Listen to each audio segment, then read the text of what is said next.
Bueno, muy buenos días. Hoy vamos a tener un poquito más allá de diapositivas de blanco y negro. Eh, el tratamiento del cáncer en el mundo está evolucionando muy rápidamente con el advenimiento de nuevas inmunoterapias.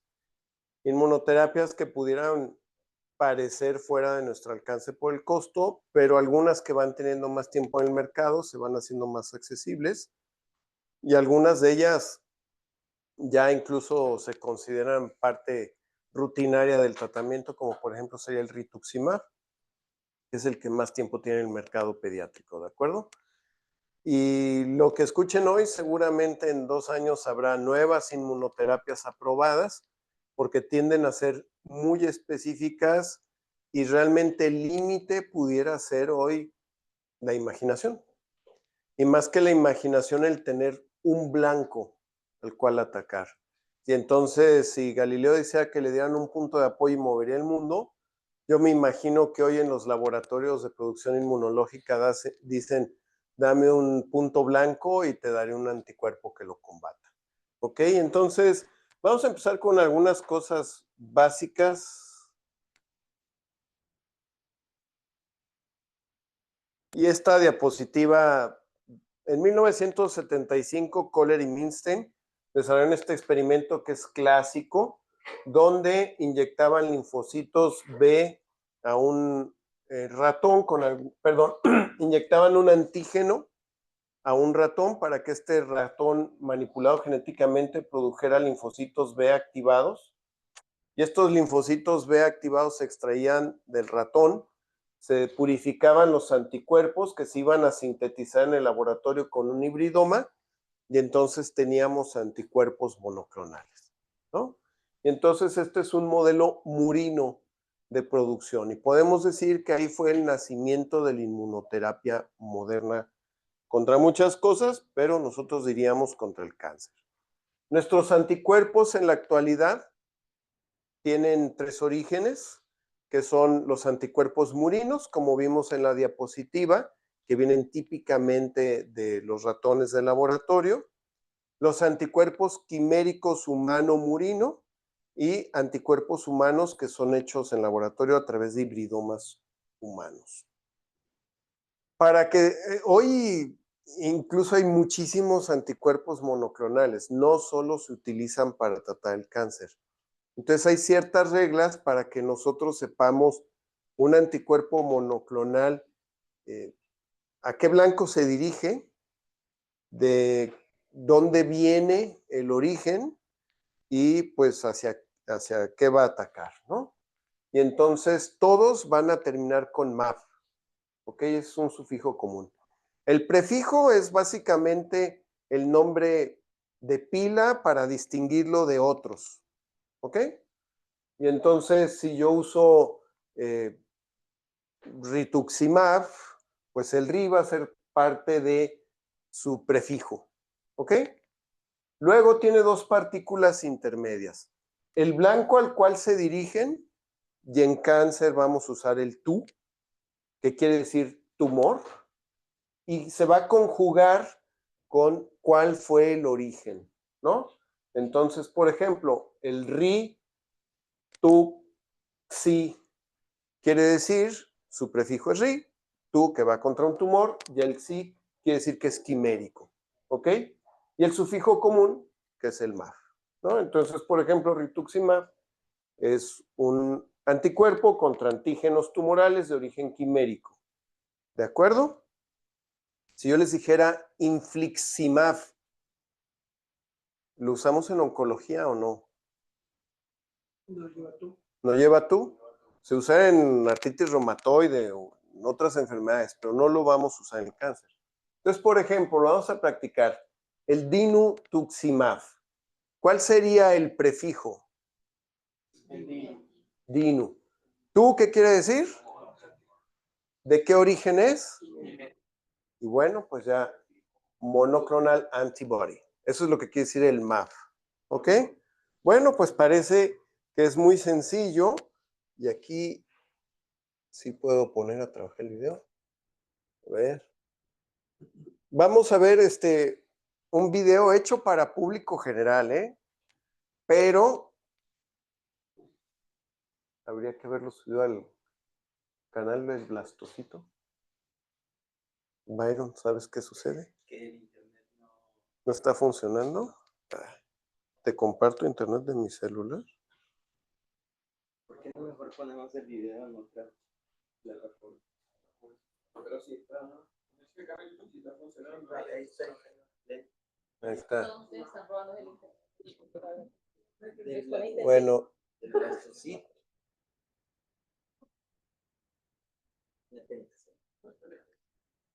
Antibodies are similar molecules that are made in laboratories and are used by doctors to find or treat cancer and other diseases. This video explains what monoclonal antibodies are and a few ways they are used to treat cancer. Antibodies are Y-shaped molecules that attach tightly to a target. They're very specific, meaning that each antibody attaches to only one target. An antibody and its target fit together like pieces of a puzzle.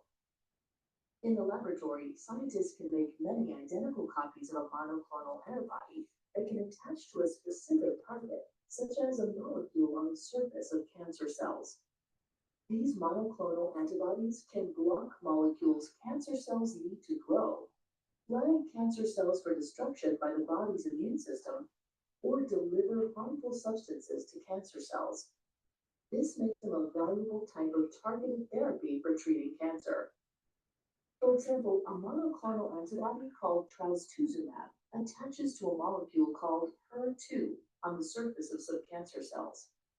Blocking HER2 keeps it from sending signals the cancer cells need to grow. Another example involves VEGF, which is a molecule that makes blood vessels grow. A monoclonal antibody called bevacizumab blocks VEGF. Blocking VEGF stops the growth of new blood vessels that the tumor needs to survive. A third example is the monoclonal antibody pembrolizumab. Pembrolizumab attaches to molecules called immune checkpoints on immune cells. Blocking immune checkpoints helps the immune cells kill cancer cells. Other monoclonal antibodies treat cancer by flagging cancer cells for destruction. For example, when the monoclonal antibody rituximab attaches to a molecule called CD20 on cancer cells, it acts like a flag for immune cells.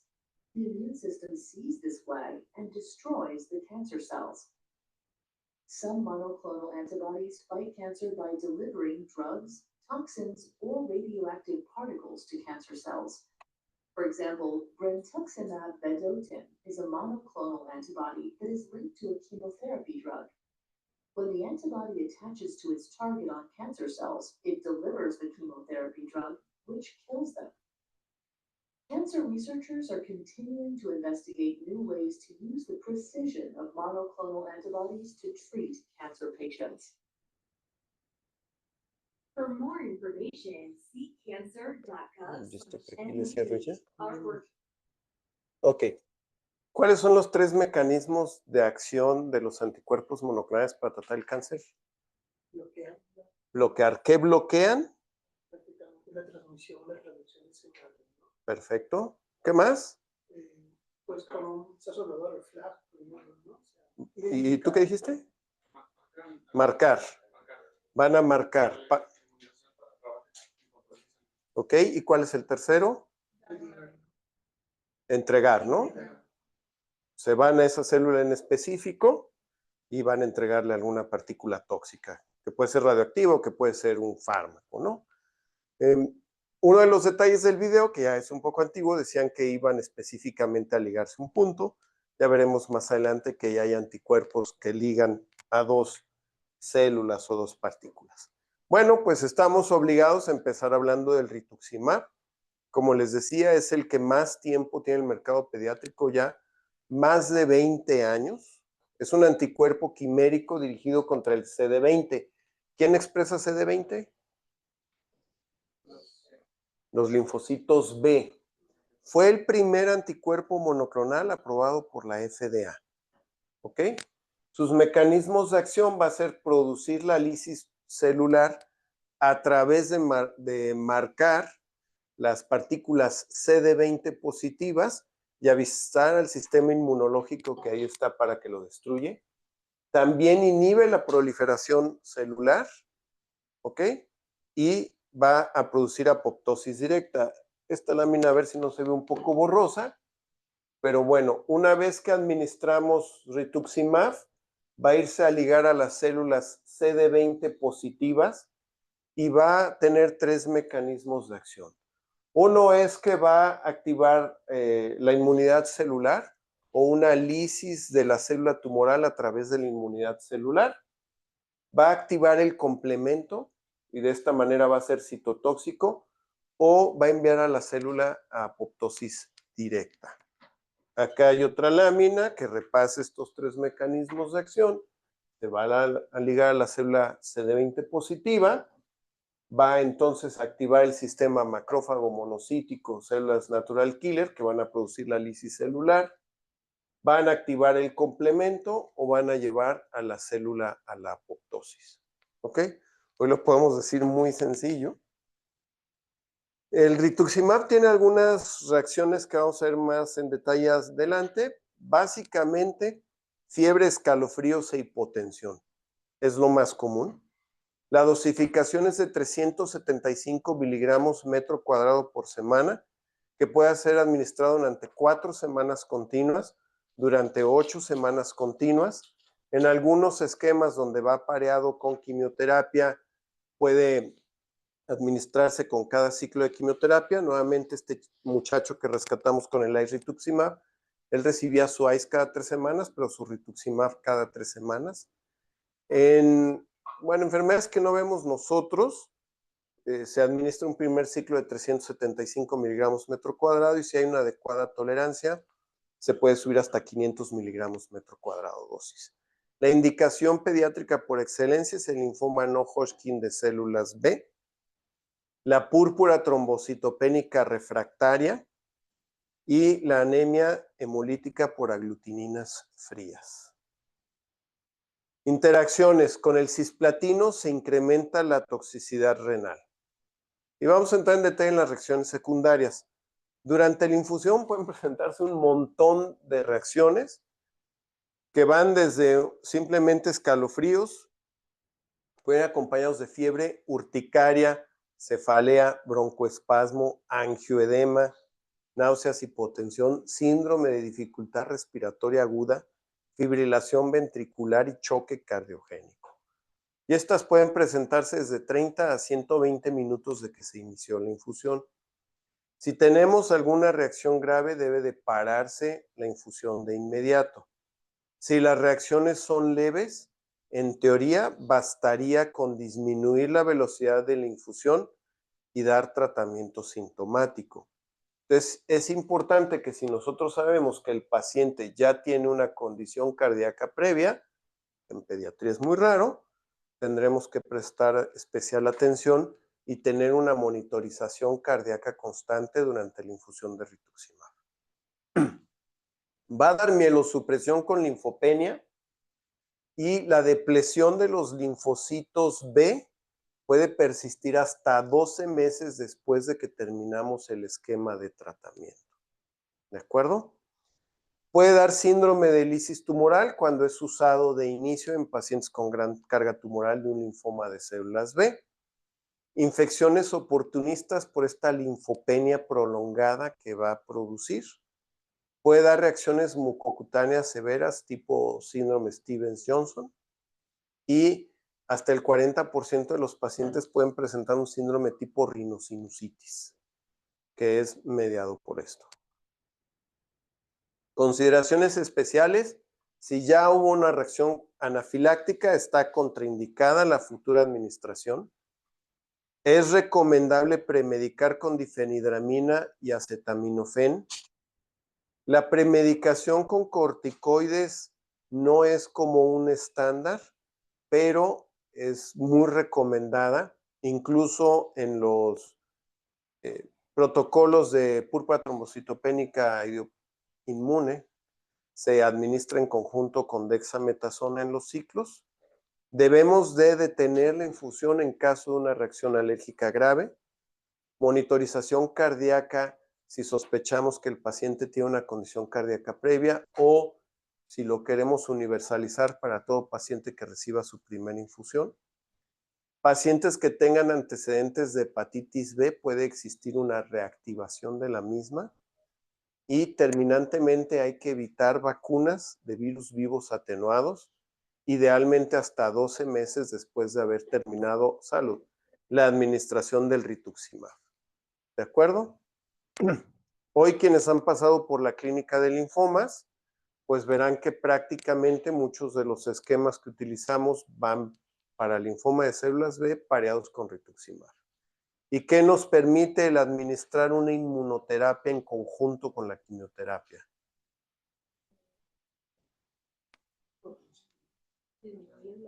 Bueno, las tres cosas, ¿no? Podemos disminuir dosis de quimioterapia. Entonces, un esquema de quimio que antes tenía que ser muy intenso, ese linfoma lo podemos ahora tratar con un CHOP rituximab, que es un esquema muy bien tolerado, poco tóxico y que nos va a dar la misma oportunidad de curación sin tantos efectos secundarios como un esquema intenso, ¿no? Lo ideal es premedicar con difenidramida, corticoides o... Es difenidramina más acetaminofén y más menos corticoides. Con las inmunoterapias, vamos a ver en algunas que no se recomienda administrar corticoides porque disminuirían el efecto de la activación de inmunidad celular. Sin embargo, en rituximab no es una contraindicación poner corticoides, ¿ok? Puede incluso o es recomendable premedicar con corticoides. A este muchacho lo premedicamos con corticoide, difenidramina acetaminofén. No sé si los que han pasado por linfomas, cuál sea la preparación estándar para un paciente que debe administrarse rituximab. Pues igual se medican con... Y generalmente si damos un esquema CHOP rituximab, ¿de qué es la P? De prednisona. Entonces, pues ya está recibiendo el corticoide. ¿Ok? ¿Algún? ¿Sí? Por ejemplo, o sea, ¿por qué no se utiliza el LLAB? Porque realmente es... Si tú tienes una LLA que sea CD20 positiva, pudieras usar rituximab. Pero generalmente son CD20 negativas. ¿Ok? Y entonces lo utilizarías. ¿En qué tipo de LLA se utilizaría? ¿Cuál es la LLA CD20 positiva? ¿Qué morfología? La de células maduras, que es la L3. Pero las L3 no se tratan en nuestro consultorio. Se tratan en el consultorio de linfomas porque desde antes del rituximab, las de L3 células B maduras recibían esquemas de linfoma no Hodgkin de células B. Y tenían mayor curación que si los tratabas como leucemia linfoblástica aguda previa. Entonces, por eso a lo mejor piensas que no, pero en el 1% de las leucemias, que van a ser de células B maduras, sí tendría uso el rituximab. Muchas gracias por la pregunta. Bueno, el siguiente va a ser pues parece que todos son ahorita del consultorio del doctor Manuel, el brentuximab vedotin. El brentuximab vedotin es así como, pues ya lo vieron en video, yo antes les daba el ejemplo de Día de la Independencia de Will Smith, ¿no? Cuando agarran la nave de ellos y les entregan una bomba y explotan la nave madre ahí, ¿no? Y los gringos salvan a todo el mundo como de costumbre. Entonces, tiene un anti-CD20 que se va a ir a conjugar a la célula CD20 positiva, por eso ayer comentábamos en CD30 positivo, por eso ayer comentábamos de este paciente de la tuberculosis con los ganglios retroperitoneales, que sería bueno tener la inmunistoquímica, porque ¿qué tan frecuente es la infiltración exclusiva de manera subdiafragmática en enfermedad de Hodgkin? Muchas gracias, Félix, aunque no estuviste en visita, tú sí estudias. Y va ligado al monometil auristatina E, también conocido como MMAE, que tiene la función similar a un alcaloide de la vinca. ¿Ok? Entonces, se liga a la CD30 y como vieron en el video, se internaliza en la célula, va a liberar el antineoplásico que es un inhibidor de la polimerización de la tubulina, como hablamos de los alcaloides de la vinca. Entonces va a provocar un arresto en fase M y una apoptosis. No se forma el uso mitótico y va a generar apoptosis. Entonces tiene un mecanismo muy similar a la vincristina y por ello en los esquemas que usemos quimioterapia con brentuximab vedotin no vamos a administrar alcaloides de la vinca. Es eficaz para la enfermedad de Hodgkin refractaria, recaída y ya en esquemas de primera línea. ¿Ok? No sé si en pediatría ya se esté usando en algún esquema de primera línea. Ayer en visita decíamos, tiene una muy alta curación y quizás por eso se reserve para los pacientes de recaída. Sin embargo, un paciente de muy alto riesgo quizás sería candidato a quimioterapia más brentuximab vedotin de un inicio. También se puede usar en linfoma anaplásico de células grandes refractario o recaída que exprese CD30 positivo. Bueno, aunque aquí hay varios anticuerpos monoclonales, pues el brentuximab vedotin se va a fijar a la partícula CD30 en la membrana, va a ser internalizado. Una vez que se internaliza, libera la quimio, el MMA, que va a inhibir la polimerización del uso mitótico y entonces los cromosomas no se reparten en las células como tenían que repartirse y eso entonces lo manda a la apoptosis. ¿De acuerdo? Bueno, dosis de 1.2 miligramos por kilo semanal por ciclo, 4 dosis más quimioterapia. Si van a administrar quimioterapia, que no se vaya a administrar cada semana, nuevamente, la quimioterapia se administrará cada 2 o cada 3 semanas, dependiendo del esquema que usen, y el brentuximab vedotin lo pueden ustedes administrar cada semana. Y nuevamente, no hay que administrar vincristina u otros alcaloides de la vinca cuando lo estemos usando. Y vamos otra vez. ¿Necesitamos ver el video o ya con el video que vimos de introducción es suficiente? Es suficiente. Muy bien. Este es un estudio de pacientes pediátricos que hizo la doctora Mónica Metzger y colaboradores. Lo que quiso ver fue la tolerancia del brentuximab vedotin en conjunto con quimioterapia. Y ellos concluyeron que se podía integrar en la primera línea de tratamiento pacientes de linfoma de Hodgkin de alto riesgo, que era altamente tolerable y entonces facilitaba la reducción a la radiación y que les daba una supervivencia excelente. Entonces, si ustedes tienen un paciente con linfoma de Hodgkin de alto riesgo y tienen la posibilidad de utilizar el brentuximab vedotin, sepan que va a ser altamente tolerado y altamente eficaz. El sueño de oncología pediátrica, ¿no? ¿Qué toxicidad puede dar? Mucositis y dermatitis. Puede dar cansancio, mareo, fatiga, ansiedad e insomnio. Los pacientes pueden presentar dificultad para dormir, se pueden medicar para que duerman más fácil. Una complicación grave es la leucoencefalopatía multifocal progresiva. Sí tendremos que estar pendientes si el paciente empieza a presentar deterioro de las funciones cognitivas o de la movilidad, hace una resonancia magnética con gadolinio. Puede dar neuropatía periférica, a diferencia de la vincristina, tiende más a ser en guante o en calcetín. Todos los anticuerpos pueden dar reacciones alérgicas y la posibilidad de infecciones oportunistas. Antes decía belomicina y según yo le corregí, le puse belemicina. Con la bleomicina se aumenta la toxicidad pulmonar y la bleomicina solía ser un componente muy común de los esquemas de enfermedad de Hodgkin. ¿Okay?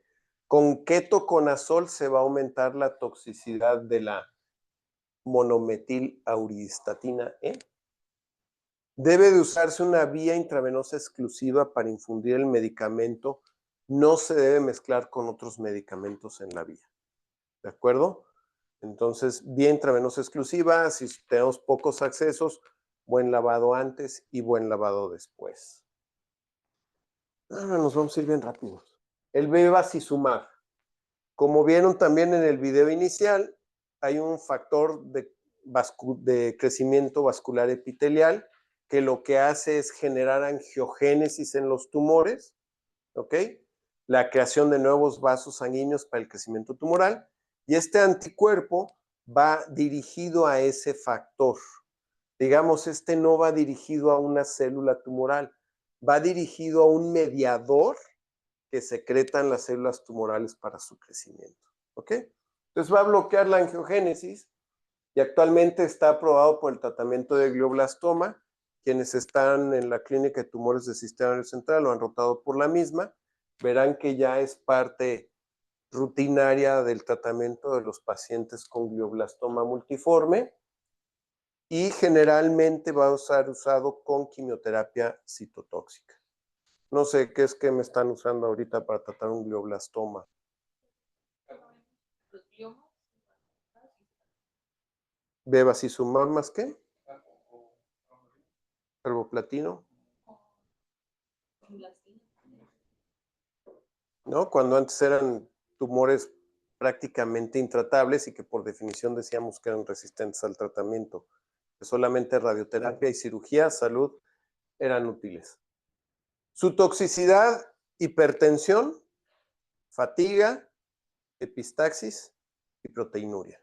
¿Ok? Entonces tendríamos que agregar un examen general de orina en la monitorización de estos pacientes para ver que no estén sufriendo de proteinuria.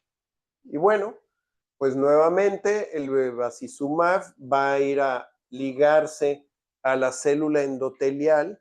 La célula endotelial tiene estos receptores para recibir al factor de crecimiento.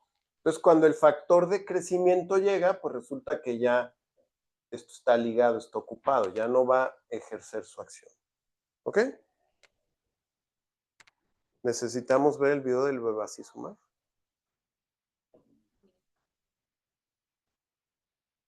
¿Quién iba a desayunar? El blinatumomab, decíamos, es el que se sale del video que vimos y para este no les traje video. Y este es un anticuerpo biespecífico, pero esto es una maravilla, porque este tiene un extremo, por así decirlo, que va a ir dirigido a las células CD19 positivas, que son las células tumorales. Y el otro extremo va ligado al CD3 de las células T. Y entonces las junta y las presenta. Y entonces la célula te dice, ah, qué caray, no te había visto. Y entonces la ataca. ¿De acuerdo? Entonces tiene dos fragmentos y pues esto ya se los expliqué. Se dice que forma un puente entre la célula tumoral CD19 positiva y el linfocito T para que lo ataque. Y entonces va a degranularse la célula T y va a acabar culminando con la muerte de la célula tumoral, ¿no? Y este sería más o menos el esquema. El blinatumomab es este de en medio, por eso se le llama un anticuerpo bicatenario. Y entonces va dirigido a los linfocitos T y va dirigido contra las células tumorales. Aquí le ponen antígeno tumoral, pero bueno, ya sabemos que es para CD19. Fue introducido en el 2000. El primer resultado de un estudio clínico en adultos salió para 2008. El primer reporte en niños para 2011. Pues ya pasaron 14 años, pero sigue siendo bastante nuevo. Los regímenes en general son 6 semanas continuas. Vamos a iniciar con una dosis de prueba de 7 días en infusión continua de 0.005 miligramos metro cuadrado día. Si hay una adecuada tolerancia, lo vamos a subir a 0.015 para que se reduzcan las reacciones inmunológicas en infusión continua.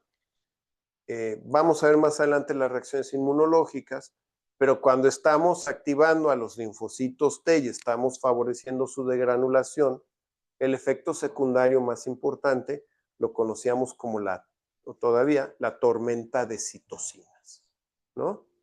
Y que de los efectos secundarios positivos que nos dio el COVID, pues fue el tener fármacos disponibles para tratar esa tormenta de citocinas. Las reacciones, no me acuerdo si en esta o en la de leucemias las traigo detalladas, pero bueno, fiebre en el 80% de los casos, anemia en el 41% de los casos, náuseas 35%, cefalea 30%. Bueno, este es el estudio del New England Journal of Medicine con 405 adultos con un pretratamiento intenso. ¿Qué quiere decir? Son pacientes con recaída post-quimioterapia o pacientes con leucemia refractaria. ¿Cómo definimos la leucemia refractaria?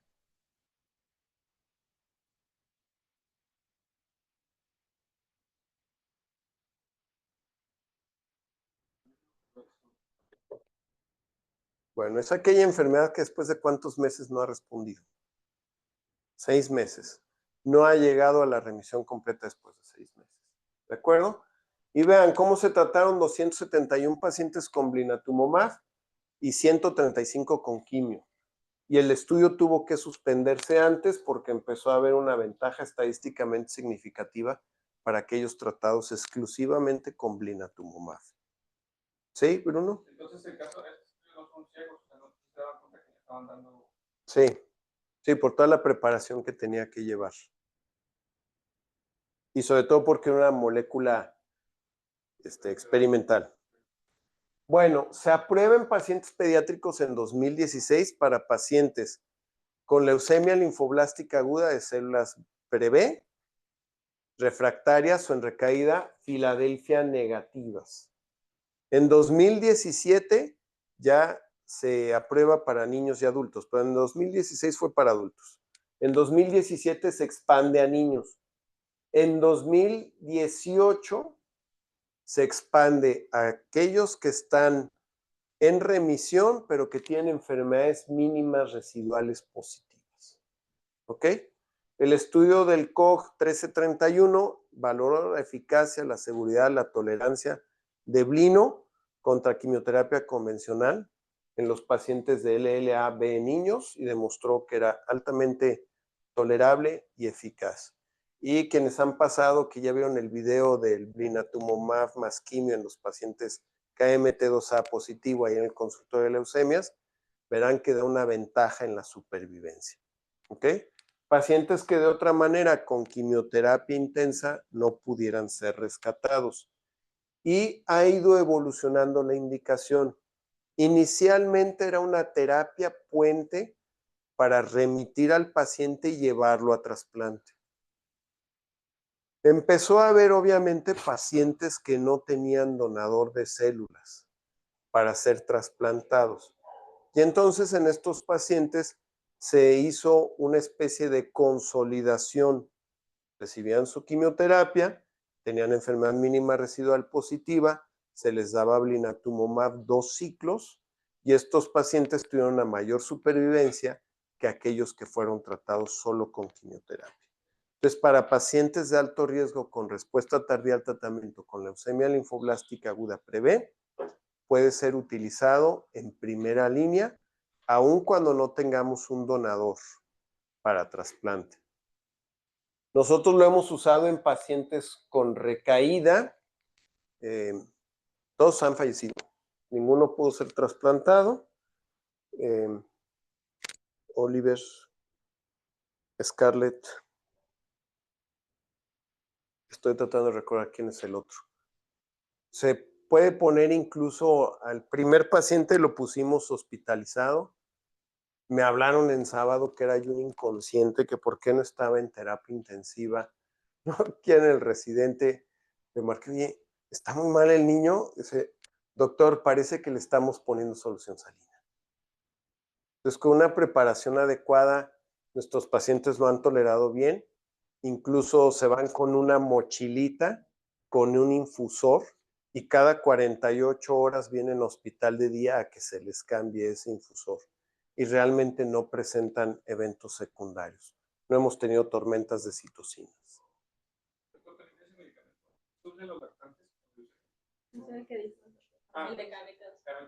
Sí, estaría indicado en pacientes lactantes KMT2A positivo, tiene una mayor supervivencia que los que solo reciben quimioterapia. De hecho, esta niña Mía Regina, que está en terapia intensiva, el plan era ponerle el blinatumomab y justo nos dijeron, no, pues ya no hay blinatumomab para ustedes, ¿no? Y luego nos avisan, ay, se va a echar a perder el blinatumomab porque no lo han usado. Dinutuximab. Yo recuerdo en el siglo XX ir a los congresos y que nos hablaban que ya venía la inmunoterapia contra los neuroblastomas, porque el neuroblastoma, si les da curiosidad leer la historia, hasta se han hecho trasplantes de médula ósea en tándem para los pacientes de alto riesgo y no ha funcionado. Y entonces dinutuximab es un anticuerpo quimérico humanizado que va contra GD2. ¿Qué es el GD2? ¿Y para qué sirve ese gangliósido? Pues ahí está, adentro de las células de neuroblastoma y es nuestro marcador, ¿no? Entonces, es un antígeno que es altamente expresado por las células de neuroblastomas, incluso en algunos sarcomas o retinoblastoma y algunos tumores cerebrales. Este se va a ligar al GD2 y entonces va a llamar a los monocitos, a los neutrófilos, a los macrófagos y a las células natural killer para activar la lisis mediada por el sistema de inmunidad celular. ¿Ok? Y también participa el complemento. Aquí estas se las puse, creo que no la vimos en el video, y pues tampoco les traje video, no los quieren ver. Pero me gustó esto, así era como antes en las caricaturas o de alguna manera avisábamos que se estaba generando un sonido de llamada. Aquaman. Aquaman, pues es que ustedes ya vieron a Jason Momoa. No. ¿Sí vieron las caricaturas de Aquaman?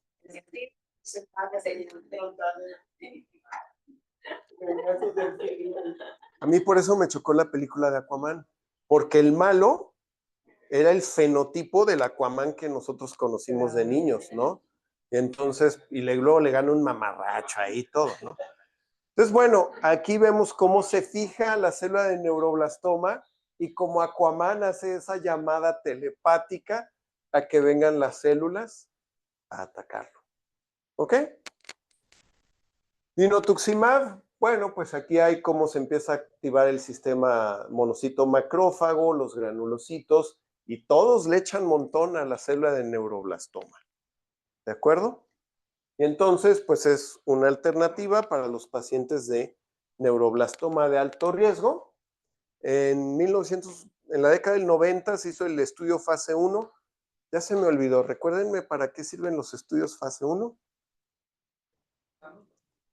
Bueno, pero en cáncer no usamos voluntarios sanos. ¿Tú qué dices? Pues ahí está la lista. Sí, ni siquiera quieres ver si es efectivo. Quieres ver la máxima dosis tolerada. ¿En qué fase pruebas si es efectivo? Fase 2. Muy bien. Bueno, como efectos secundarios da urticaria, prurito y puede dar dolor por activación del sistema complemento. ¿Por qué? Pues porque el gangliósido 2 también lo expresan las células de los nervios. Y entonces, pues también va a ir a generar algo de reacción ahí.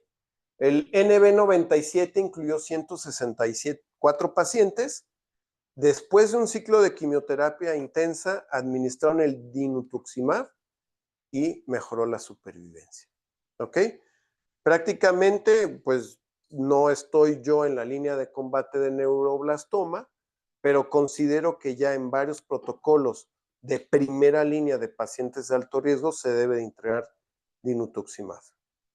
No sé si así sea, quienes hayan rotado por esa clínica. Se quiere, pero no hay. Se desea, Pero no hay. pero no hay. Bueno, terrible.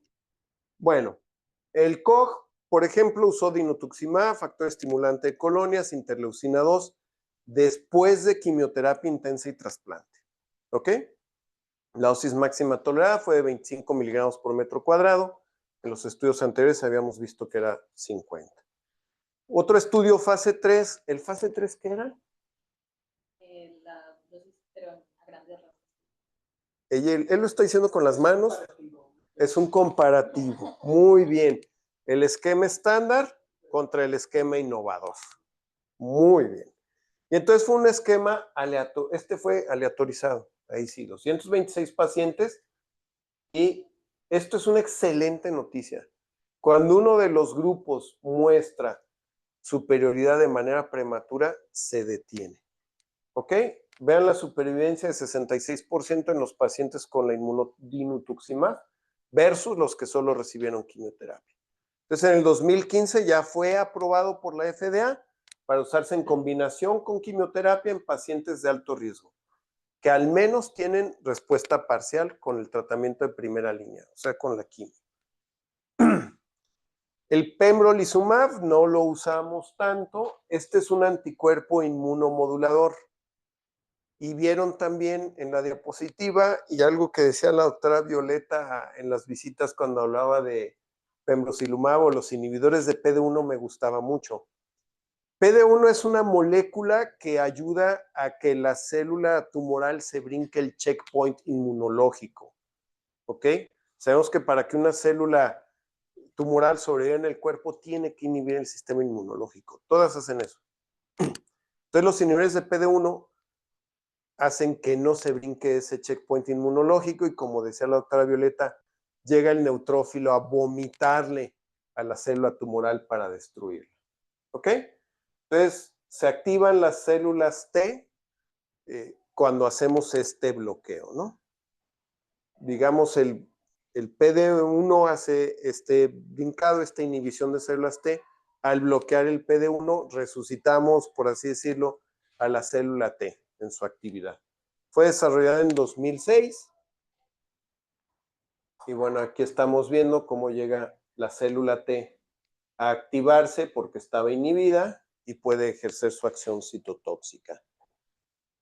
Fue aprobado para adultos, para melanoma y para linfoma de Hodgkin. Entonces, no conozco yo algún estudio que lo esté usando en niños con linfoma de Hodgkin. Seguramente lo hay para aquellos con Hodgkin refractario o en recaída. En 2014 se hizo el fase 1 solo para sarcomas. ¿Ok? Hubo una respuesta del 18%. Hay que ver el contexto, pero es una pobre respuesta. ¿Ok? Y únicamente en niños está aprobado para linfoma de Hodgkin. Quizás no aparezca la indicación de melanoma porque es una neoplasia bastante rara en melanoma, digo en pediatría, el melanoma. El inotuzumab ozogamicin, para quien preguntaba del uso en leucemia linfoblástica aguda de los monoclonales, este va dirigido contra CD22. Hay protocolos en leucemia linfoblástica aguda, pero únicamente en aquellos que expresan CD22. En pacientes con leucemia linfoblástica aguda CD22 en recaída, los lleva a un 67% de remisión completa. Se da una administración semanal por 3 semanas.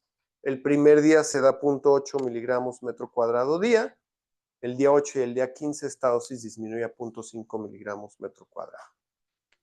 Las toxicidades suelen ser comunes, ¿no? La mielosupresión, la infección por gérmenes oportunistas, puede dar toxicidad hepática y las relacionadas a infusión muy similares a lo que pasa con el rituximab, por lo que se recomienda también premedicar al paciente con difenhidramina más acetaminofén. Nosotros mucho lo hacemos con cloropiramina, no tenemos tanta difenhidramina intravenosa como quisiéramos, aunque a veces sí tenemos. Nuevamente, pues aquí está el receptor CD22, se une el inotuzumab ozogamicin. ¿Por qué se llama ozogamicin? Es una molécula compuesta. El inotuzumab es el anticuerpo monoclonal y el ozogamicin es el veneno. ¿Ok? Entonces, se va a internalizar en la célula, se libera el ozogamicin y entonces este es un agente intercalante del ADN. Entonces, ejerce una acción similar a lo que ejercerían los alquilantes en el ADN. Este ozogamicin se había pareado también con anti-CD33, gentusumab ozogamicin. Se produjo, luego se quemó la fábrica y creo que se resucitó. Entonces, no sé qué tanto sea el uso en leucemia mieloide aguda de gentusumab ozogamicin. El nivolumab. Nivolumab es también un inhibidor del PD-1 y entonces va a aumentar la respuesta de los linfocitos T ante las células tumorales. Está indicado igual que el pembrolizumab en melanoma y en linfoma de Hodgkin. Toxicidades ligadas a ellos, artralgias, piel seca, mucositis oral y fatiga. ¿Ok? Y las interacciones, los corticoides disminuyen su efectividad. Entonces, si creemos que va a haber reacciones ligadas a la infusión, debemos usar antihistamínicos, acetaminofén, para evitar el uso de corticoides porque va a disminuir su efectividad. Nosotros pues prácticamente no vemos melanomas. En alguna plática que fui a yo dar para un hospital general, unas jornadas, pues después, antes de mí o después de mí iba el doctor Morgan, Gilberto Morgan, que oncólogo de adultos de Guadalajara de toda la vida, y él presentaba a un paciente con un melanoma metastásico, cómo cambió radicalmente después de la administración del nivolumab. El ipilimumab, que también la marca es el Yervoy, va contra el antígeno 4 del linfocito T citotóxico. Y entonces, va a activar a las células T, pero va a depletar a las células T inmunosupresoras. ¿Ok? Y también se usa para melanoma maligno. O metastásico, pues realmente ninguna experiencia en ello. Bueno, otro tipo de inmunoterapia, pero que no es como estos anticuerpos monoclonales que les he presentado, son las células TCAR. La de primera generación fue el tisagenleuclecel.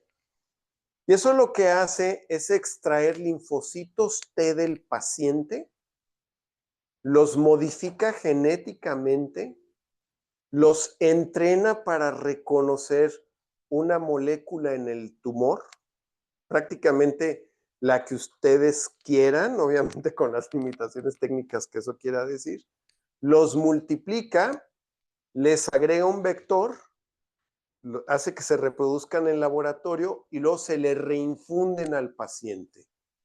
Y estos se van a ir, van a ejercer una acción T citotóxica contra la célula contra la que hayas marcado. Por eso decimos entrenar. Esto era como fabricado al pedido, pero ya hay de tercera generación que prácticamente les llaman del estante. Ya hay fabricados que no son del paciente, pero están fabricados contra diversas neoplasias. Bueno, ahorita lo vamos a ver mejor pero fíjense, en pacientes con leucemia linfoblástica aguda, 81 a 90% de remisión.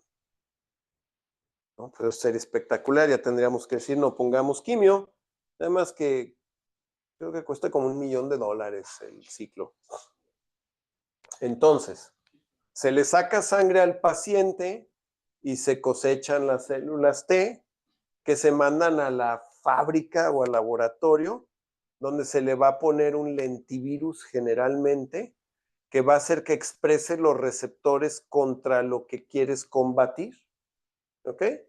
Y entonces luego estas que ya están modificadas las vas a multiplicar, se las vuelves a meter al paciente.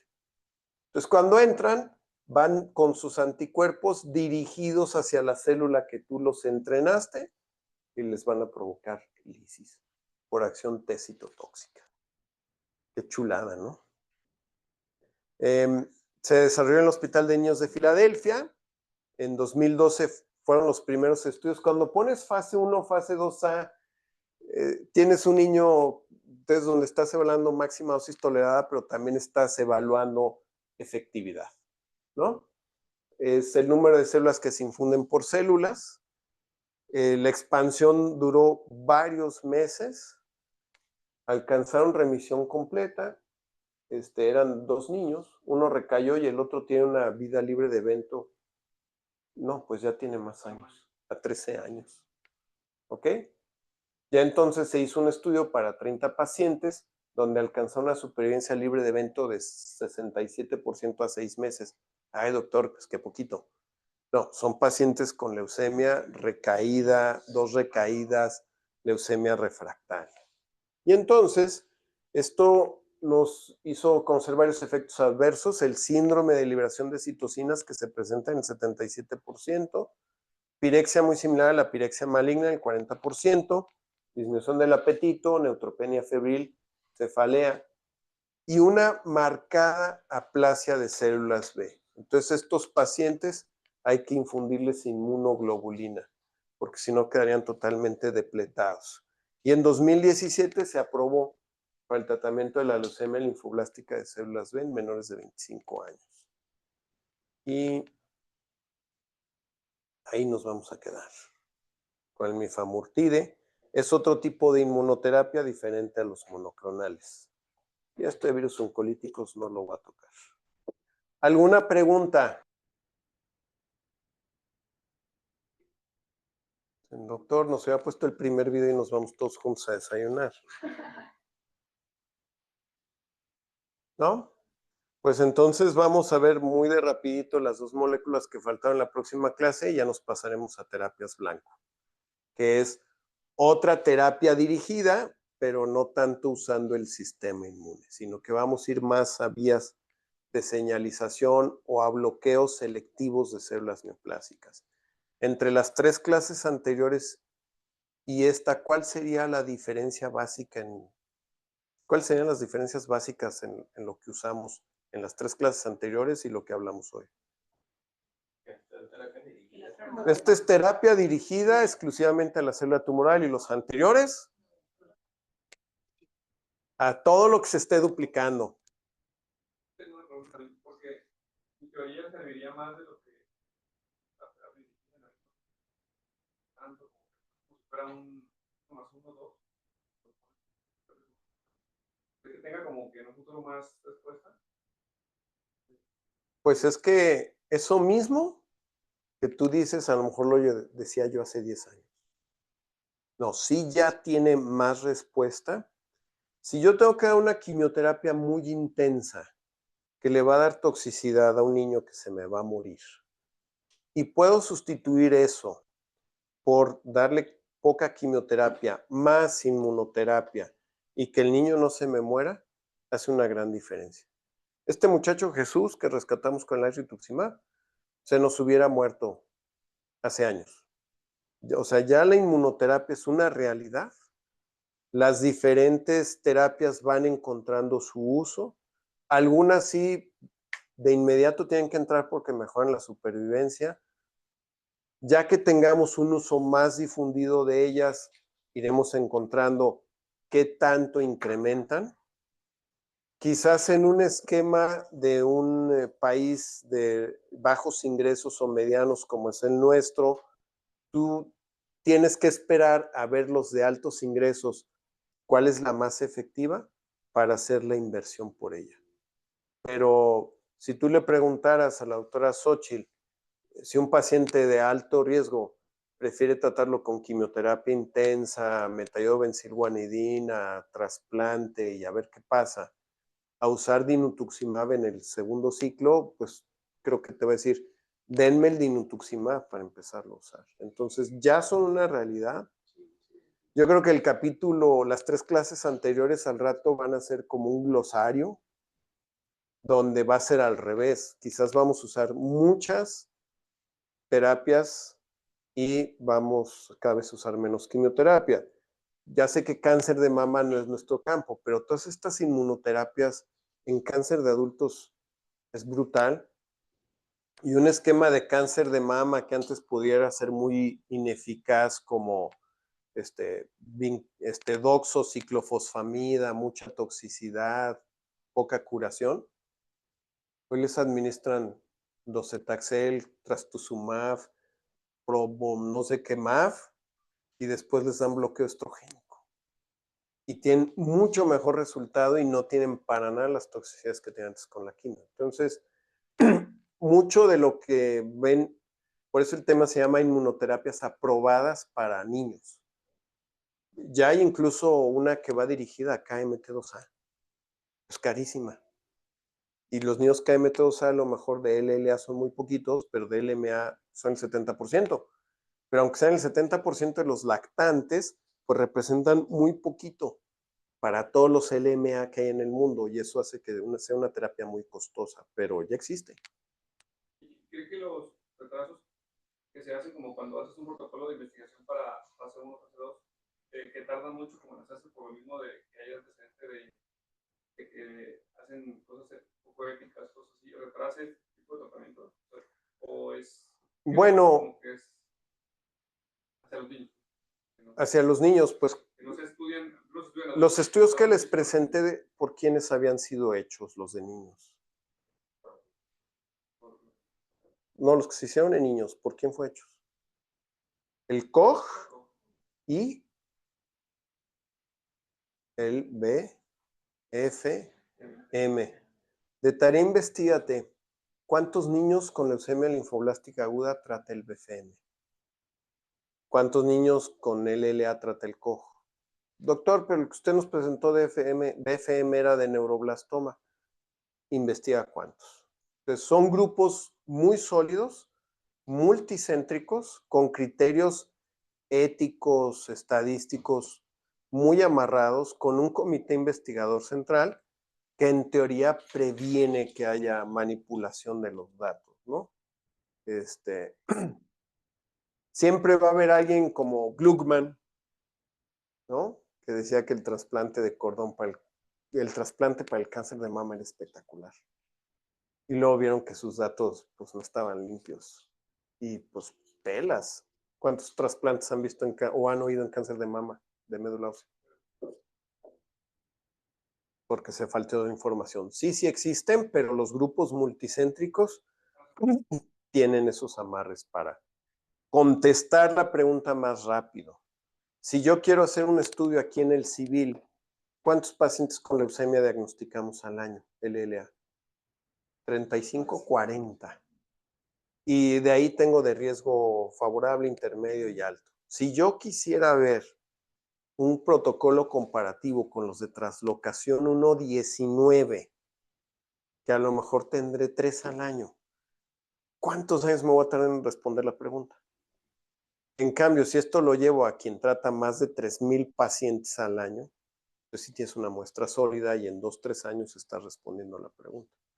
Por eso se ha estado tratando aquí mucho hacer el protocolo más y hacer el grupo más, para que todos estén diagnosticados igual. Lamentablemente muchos no usan el más para tratarlos, pero la idea es juntar todos esos tratados con el más para ir respondiendo esas preguntas. ¿Ok? Pero de aquí a que tú acabes, vas a escuchar de nuevos monoclonales. Es impresionante. Y si te vas a reuma pediatría o alergias pediatría, vas a ver uso de monoclonales. ¿Cómo que se usan monoclonales? Son monoclonales. ¿Ok? ¿Alguna otra pregunta? Pues muchas gracias por su tiempo y paciencia. Y espero no cortar demasiado tus coronarias. Este llegó con 6 minutos. O yo lo mandé desde las 7:48, pero a ti te llegaba. Y te pues no te le puse a mí te llegaba.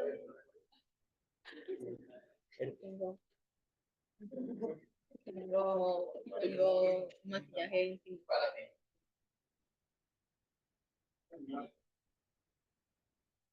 Parece que hiciste para